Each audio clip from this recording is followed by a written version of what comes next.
Situ से संबंधित anganwadi workers एवं हेल्पर्स यूनियन की चौतरा प्रोजेक्ट कमेटी का सम्मेलन कल शाम को चौतरा में आयोजित किया गया। इस अवसर पर यूनियन की जिला सचिव सुदर्शन शर्मा, कोषाध्यक्ष अंजुला, जिला कमेटी सदस्य सरला तथा किसान सभा के राज्य उपाध्यक्ष कुशाल भारद्वाज भी विशेष रूप से उपस्थित रहे। सम्मेलन में 8 सर्कलों से कुल 77 वर्कर्स व हेल्पर्स प्रतिनिधियों ने हिस्सा लिया। इस अवसर पर नई कमेटी का भी चुनाव किया गया, जिसमें सर्वसम्मति से तमन्ना को प्रधान, अर्चना, हीरो देवी, दुर्गा ठाकुर व रंजना को उपाध्यक्ष, रानी देवी को सचिव, सोनम, वंदना व कुसुमा को सह सचिव तथा सुदर्शन को कोषाध्यक्ष चुना गया। जबकि कृष्णम, बबली, वर्षा, रोहिणी, सरला, नीलम, सुषमा, प्रवीण, मीना देवी, रजनी, सोचो देवी, सुलेशा, वंदना व कांता को कमेटी सदस्य चुना गया। कार्यकारिणी में 4 स्थान रिक्त रखे गए हैं, जिन्हें बाद में भरा जाएगा। सम्मेलन के उद्घाटन सत्र में यूनियन की जिला सचिव सुदर्शन शर्मा, कोषाध्यक्ष अंजुला, प्रोजेक्ट कमेटी की प्रधान तमन्ना, उपाध्यक्ष अर्चना ने भी सम्मेलन को संबोधित किया। यूनियन की प्रोजेक्ट कमेटी की सचिव रानी देवी ने सम्मेलन में कार्यकारिणी की राजनीतिक सांगठनिक रिपोर्ट प्रस्तुत की, जिस पर अलग अलग सर्कलों से आए प्रतिनिधियों ने चर्चा कर अपने सुझाव भी प्रस्तुत किए तथा रिपोर्ट को पारित किया। इस अवसर पर जिला सचिव सुदर्शन शर्मा ने कहा कि देश व प्रदेश की सरकार वर्कर्स व हेल्पर्स तथा आम मजदूर विरोधी नीतियां लागू कर रही है। केंद्र सरकार आंगनबाड़ी को निजी हाथों में सौंपने को आमदा है, जो हमें मंजूर नहीं है। उन्होंने मांग की कि आंगनबाड़ी वर्कर्स व हेल्पर्स को सरकारी कर्मचारी का दर्जा दिया जाए। हरियाणा की तर्ज पर आंगनबाड़ी वर्कर्स व हेल्पर्स को मानदेय दिया जाए तथा उनका वेतनमान उनके सेवाकाल के हिसाब से तय किया जाए। यूनियन की जिला कोषाध्यक्ष अंजुला ने संगठन को मजबूत करने तथा अपनी मांगों के लिए संघर्ष तेज करने के महत्व पर प्रकाश डाला। सम्मेलन के समापन सत्र में कुशाल भारद्वाज ने कहा कि केंद्र सरकार ने 44 श्रम कानूनों को खत्म कर 4 श्रम संहिताएं लाकर मजदूर विरोधी व कॉर्पोरेटिविस्ट रास्ता अपनाया है। स्कीम वर्करों का शोषण हो रहा है तथा आंगनबाड़ी वर्करों व हेल्परों से तरह तरह के काम लेने के बावजूद बहुत कम मानदेय उनको दिया जा रहा है। केंद्र सरकार द्वारा 45वें व 46वें भारतीय श्रम सम्मेलन की सिफारिशों को लागू नहीं किया जा रहा है। वर्ष 2013 में हुए 45वें भारतीय श्रम सम्मेलन की सिफारिश के अनुसार आंगनबाड़ी कर्मियों को नियमित किया जाए। उन्होंने कहा कि हर बार आईसीडीएस बजट में कटौती भी इस बात का जीता जागता उदाहरण है कि भाजपा सरकार आंगनबाड़ी वर्कर्स व हेल्पर्स की मांगों को पूरा करने बारे गंभीर नहीं है। प्रदेश सरकार भी आंगनबाड़ी वर्कर्स व हेल्पर्स की मांगों बारे गंभीर नहीं है।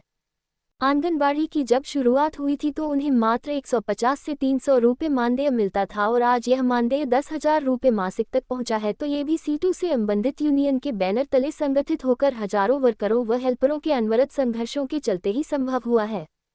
लेकिन आज के दौर में यह मानदेय नाकाफी है तथा मानदेय के बजाय वर्कर्स व हेल्पर्स को वेतन मिलना चाहिए। इसके अलावा आंगनबाड़ी कर्मियों के लिए 3,000 रुपये पेंशन, 2 लाख रुपये ग्रेच्युटी, मेडिकल व छुट्टियों की सुविधा दी जाए। मिनी आंगनबाड़ी केंद्रों में कार्यरत वर्कर्स को अन्य आंगनबाड़ी वर्कर्स के समान वेतन दिया जाए व इन्हें पूर्ण आंगनबाड़ी वर्कर्स का दर्जा दिया जाए। वर्कर्स की नियुक्ति के लिए कोई आयु सीमा न रखी जाए। आंगनबाड़ी कर्मियों की रिटायरमेंट उम्र 65 वर्ष की जाए। सम्मेलन में वर्कर्स व हेल्पर्स की विभिन्न मांगों बारे प्रस्ताव पारित किए गए। इस अवसर पर प्रोजेक्ट कमेटी की अध्यक्ष तमन्ना, उपाध्यक्ष अर्चना व सचिव रानी देवी ने कहा कि एनजीओ का काम आंगनबाड़ी को न सौंपा जाए। यूनियन ने स्पष्ट कर दिया है कि 3 बजे के बाद किसी तरह का अतिरिक्त काम नहीं किया जाएगा। उन्होंने 9 जुलाई की अखिल भारतीय आम हड़ताल को पूरी तरह कामयाब बनाने तथा जोगिंदर नगर में विशाल प्रदर्शन में हिस्सा लेने का भी आह्वान किया गया। मैं चौतरा प्रोजेक्ट की आंगनवाड़ी कार्यकर्ता हूँ जो सर्कल की। आज हमारा जो है चौतरा प्रोजेक्ट का सम्मेलन हुआ कार्यकर्ता सहायिकाओं का, जिसमें जो है 70 से ज़्यादा प्रतिनिधियों ने हिस्सा लिया। इसमें जो है हमारी प्रोजेक्ट की कमेटी गठित की गई, जिसमें प्रधान सचिव, सह सचिव, कैशियर वगैरह चयनित किए गए सर्वसहमति से। और हमारी जो सरकार से मांगे हैं कि एक तो जो है एनजीओ का काम हम नहीं करेंगे और दूसरा जो है ग्रेजुएटी की सुविधा हमें मिलनी चाहिए, सरकारी कर्मचारी घोषित किया जाए और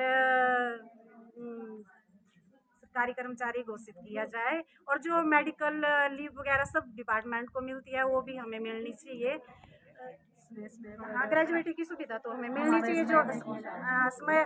और सबसे बड़ी दिक्कत जो आ रही है कि हमारा जो वेतन जो है उसमें समय से नहीं पड़ रहा है हमारी। हाँ जी, हाँ जी, हाँ। पेंडिंग दे रहे हैं, जैसे पीछे भी हमारी 2 मानदेय जो है वो रुके हुए हैं। वर्करें जो है उन्होंने छोटे-छोटे बच्चे हैं, बच्चों को पढ़ा रही हैं, 10,000 मानदेय मिलता है, उसी से घर का खर्चा चलता है। तो अगर समय से मानदेय नहीं मिलेगा तो आंगनवाड़ी कार्यकर्ता अपना परिवार कैसे चलाएगी? तो हमारी सरकार से गुजारिश है कि हमारा मानदेय जो है वो समय समय अनुसार पड़ना चाहिए, क्यों और इकट्ठा मिलना चाहिए। जैसे स्टेट का भी और सेंटर का भी दोनों इकट्ठे पड़ने चाहिए। कार्यकर्ता अर्चना देवी। आज हमने जो है चौतरा प्रोजेक्ट की कमेटी का जो है गठन किया गया। उसमें जो है प्रधान जो है तमन्ना को बनाया गया, उप प्रधान अर्चना, हीरो, दुर्गा और रंजना, सचिव जो है रानी देवी, महासचिव जो है वो सोनम, वंदना, उष्मा और कैशियर सुदर्शना और अर्चना रानी। और जो हमारे सदस्य चुने गए वो हैं कृष्णा, बबली, वर्षा, रूणी, सरला, नीलम, सुषमा, परवीन, मीना देवी, रजनी, सुदर्शना, रजनी, सोचो, सुलेसा, वंदना और कांता। ये जो हमने सदस्य कमेटी जो है आज चुनी। धन्यवाद। मैं सुदर्शना शर्मा, आंगनवाड़ी सचिव जिला मंडी से आई हूँ। और आज जो है चौंतड़ा प्रोजेक्ट का जो सम्मेलन हुआ है, इसमें सर्वसम्मति से जो कमेटी प्रधान, सचिव वगैरह सब चुने गए हैं। और हम अपनी विशेष मांगों को लेके, जैसे आंगनबाड़ी वर्करों को ग्रेजुटी दी जाए और उनकी प्री प्राइमरी का दर्जा दिया जाए और रेगुलर किया जाए और उन्हें संगठन एनजीओ के हवाले ना किया जाए। और जो भी है तमाम तरह की छुट्टियों को लेके जो सभी विभागों को छुट्टियां दी जाती है वो आंगनवाड़ी वर्कर को दी जाए। कि ना तो समय पर हमारे बिलों का भुगतान होता है और अपने काम का दबाव जो है सरकार हमें समय समय पर डालती रहती है।